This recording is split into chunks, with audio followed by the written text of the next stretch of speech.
It was a bright October morning at the Washington National Zoo when the air broke with the terrifying sound screams. Security radios buzzed with urgency. Code red, a lion has escaped. Marcus Johnson, head of security, shouted over the loudspeakers. The peaceful zoo turned into a scene of chaos. Parents grabbed their children, food and strollers were left behind, and guards armed with tranquilizer guns sprinted across the pathways. Amidst the panic, a powerful figure walked with quiet intensity. A massive lion with a golden mane, known by the staff as Leo, moved forward with no fear.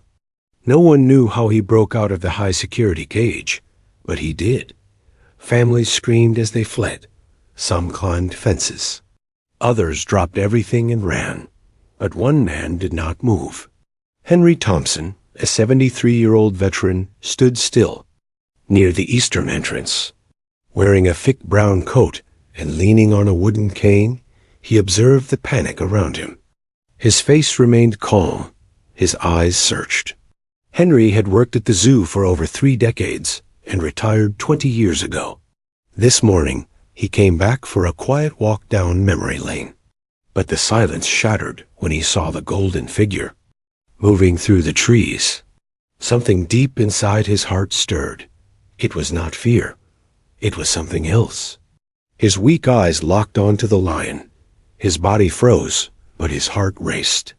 Henry recognized that stride, that look, that sound of breathing. He whispered a single word. Leo. People screamed for him to run.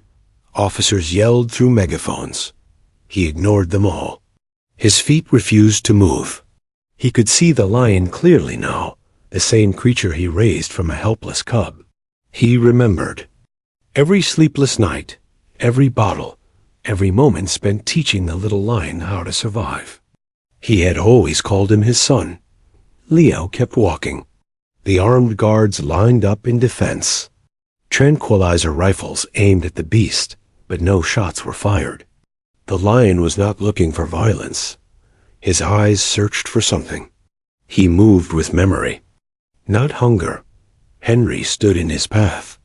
The crowd watched from a distance. Some prayed.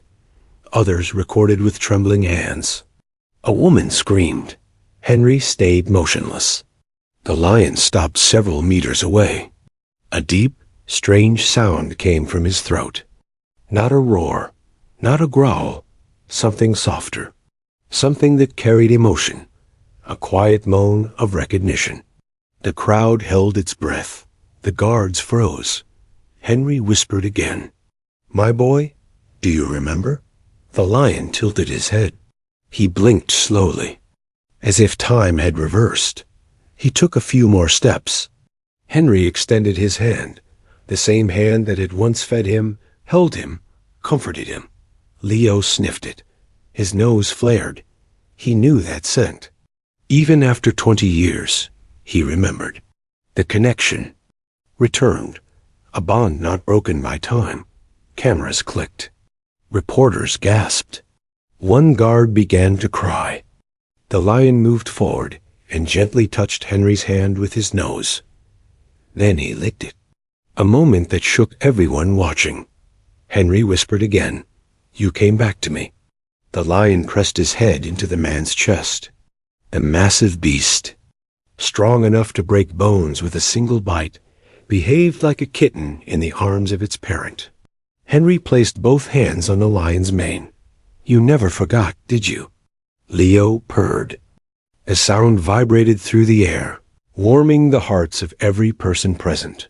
Dr. Sarah Mitchell, the zoo's senior veterinarian, watched from behind a barricade. Her hands trembled. Her voice cracked as she spoke into the radio. "This is not possible. Lions do not hold emotional memories this long." But her eyes showed belief. The evidence was in front of her. Marcus Johnson lowered his tranquilizer gun. He had heard stories about Henry. He never believed them. Until now. 20 years ago, Leo had arrived as a 6-week-old orphan.